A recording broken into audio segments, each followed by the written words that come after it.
మహారాజు యువరాజు. వెంటనే యువరాజు దుష్యంతుడి పద్ధతిలో ముందు కురికాడు. హాహూ అంటూ కాకిని బెదిరించి తరిమేశాడు.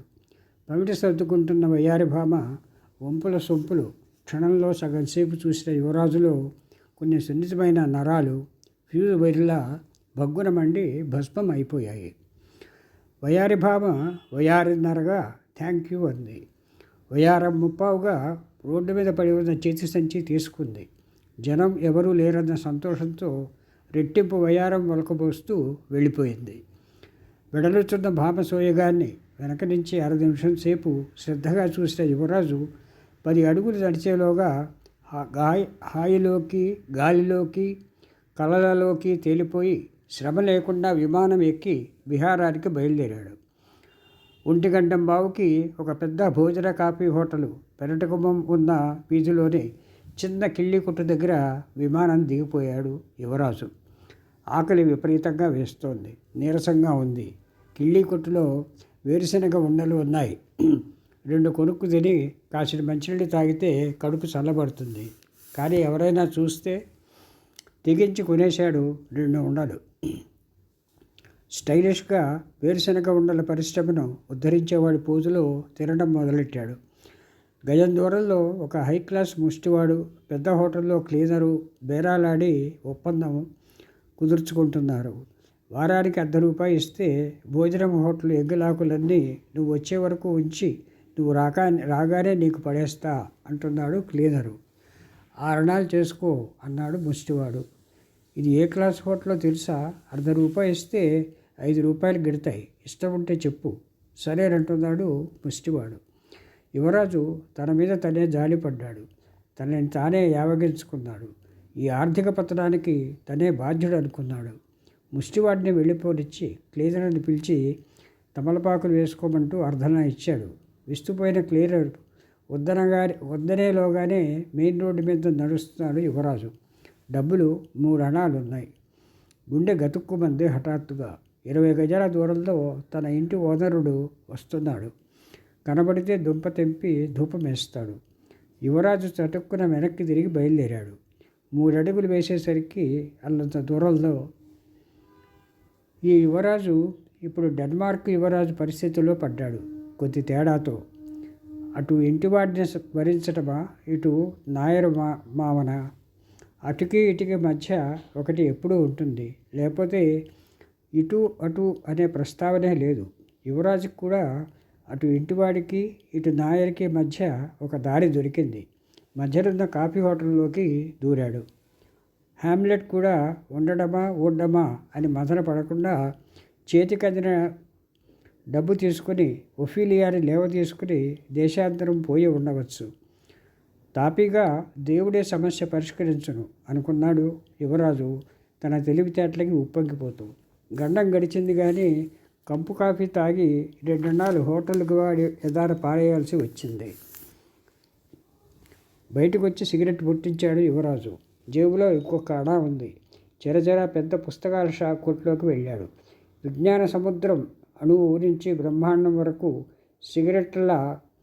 సిగరెట్టు ఎలా మానవచ్చో 3 సులభ పాఠాల్లో తీర్పే అమెరికా పుస్తకం నుంచి ఆత్మసాక్షాత్కారానుభూతి సిద్ధించడానికి మార్గదర్శిని వరకు పుస్తకాలు ఉన్నాయి. మానవుడు చూపిన 1000 సంవత్సరాల విగడియల చరిత్ర గంభీరంగా పరుచుకొని ఉంది. మానవుడు సృష్టించిన మహావిజ్ఞాన సాగరం మధ్య మానవుడు ఒక చిన్న చేపల అనగా అంతా ఒక్కసారి జీర్ణం చేసుకోవాలనే ఆరాటంతో తిరుగుతున్నాడు. ఈ దేవాలయంలో ఉన్నంతసేపు మహోద్వేగంతో ఆలోచిస్తాడు, ఉత్తేజితుడవుతాడు.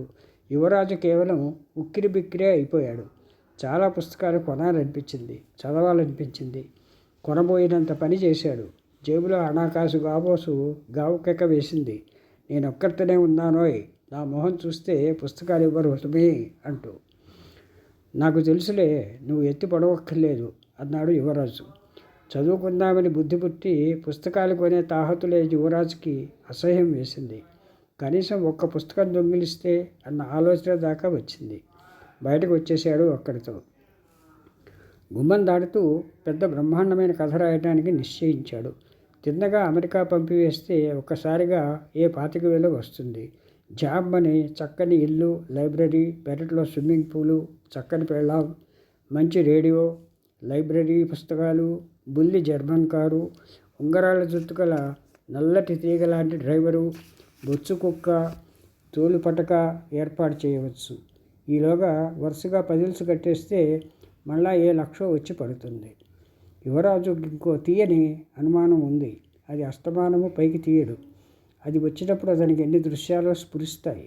ఎక్కడ ఎవరో తన పేరు గలవాడు ఒక పజిల్ కడతాడు. ఈలోగా తన దరిద్రం, క్షోభ భారీగా పెరిగి బ్రతుకు భారం అవుతుంది. ప్రేమించిన పడతి వరించదు. డబ్బు లేదని వాళ్ళ నాన్న అంతకన్నా వరించడు.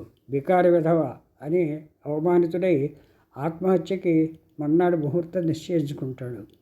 ఇంకో గంట టైం ఉందనగా తన జీవిత పరిధిలోకి తొంగి చూసిన ఆడ మగ పిల్ల జల్ల తన మరణానంతరం తన మీద ఎలా జాలి పడతారో టెక్నికలర్లో ఊహించుకుంటూ ఉంటాడు. అంతలో హఠాత్తుగా పజిల్ కంపెనీ వాళ్ళు నానా హడావిడిగా వచ్చి తనకి ఫస్ట్ ప్రైజ్ వచ్చిందని చెప్పి తన ఆశ్చర్యం గమనించకుండా, తన మాట వినకుండా బంపర్ ఆఫర్ ₹1,00,000 అంటగట్టి 10,000 రూపాయలు తన దగ్గర టిప్పు తీసుకుని చక్కాపోతారు.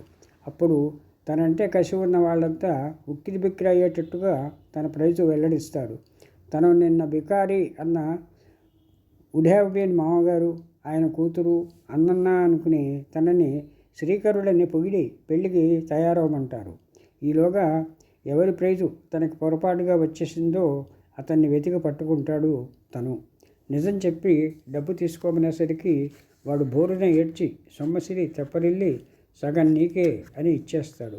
న్యాయంగా ఆర్జించుకున్న ఈ డబ్బుతో యువరాజు ఇక్కడితో కళ ఆపేస్తాడు. ఈ అనుమానం అతనికి చాలా కాలం నుంచి ఉంది. ఈసారి మాత్రం ఇంకాస్త మెరుగైన ఆలోచన వచ్చింది. ఆ పజిలేదో తను కడితే మంచిదని ఆ వెంటనే రోడ్డు మీద ₹1 కాసు దొరికేసరికి విధి వైచిత్ర్యం గురించి బోలెడు ఆశ్చర్యంతో గుండెలు బాదుకొని శుభస్య శీఘ్రం అనుకున్నాడు. మళ్ళా మనసు మారకుండానే కిళ్ళీ కొట్లో పజిల్ కాగితం అడిగి పుచ్చుకొని పోస్టాఫీసు వారి కలం సిరాబుడ్డి సహాయంతో 4 బేడ ఎంట్రీలు నింపాడు. అంతకన్నా ఎక్కువ అనవసరం. ఆత్మవిశ్వాసం కలవాడికి అదృష్టం ₹1 బిళ్ళ వేషంతో వచ్చి హలో అంటున్న వాడికి ఠారున వచ్చి పడాలి ప్రైజు. ₹1 పెట్టి పోస్టల్ ఆర్డర్ కొన్నాక కవర్కి డబ్బులు చాలవని జ్ఞాపకం వచ్చింది. ఉన్న అణా పెట్టి బుక్ పోస్టులో పంపితే పోస్టల్ ఆర్డర్కి రెక్కలు మొలుస్తాయి. పోనీ 3 ఎంట్రీలు పంపుతామంటే మనసొప్పలేదు. 3 కీడు 3 నంబరు, ముత్యం 3 అన్న సామెత సైన్స్ లేదు. పైగా ఆ 4వదే తనకి 70,000 తెచ్చే ఎంట్రీ కావచ్చు. ఆనక జుట్టు పీక్కుని చాలా ఇదిగా ఏడవాలి. అనాకాసు, పోస్టల్ ఆర్డరు, పజిల్ కాగితం జేబులో వేసుకుని వేటకెళ్ళాడు యువరాజు. కనీసం అణా దొరికితే చాలు, తిండి రేపు చూసుకోవచ్చు. 8 గంటలైంది. అప్పిచ్చువాడు ఎవడూ కనపడలేదు. కనపడ్డవాడు ఎవడూ అప్పివ్వలేదు. నీరసం ఎక్కువైపోతోంది. కళ్ళు చీకట్లు కమ్ముతున్నాయి. పసుపచ్చ, ఆకుపచ్చ, ముదర నీలి రంగులు కనపడుతున్నాయి. కళ్ళు దులుపుకుంటే గానీ రోడ్డు, మనుషులు కంటికి ఆనడం లేదు. తలలో నరాలు ఉండుండి కంపిస్తున్నాయి. పళ్ళు పటపటా కొరికి దవడలు పీకుతున్నాయి. శరీరంలోని ప్రత్యంగము యథాశక్తిని బాధ పెడుతోంది. విపరీతమైన చలిగాలి వీస్తోంది. పైగా వాన మొదలెట్టింది. ఇదే హోల్సేల్ బాధ అంటే లోపల బయట కూడా హింస అనుకున్నాడు యువరాజు. పోస్టల్ ఆర్డర్ని, పజిల్ ఎంట్రీని చొక్కా కింద పెట్టి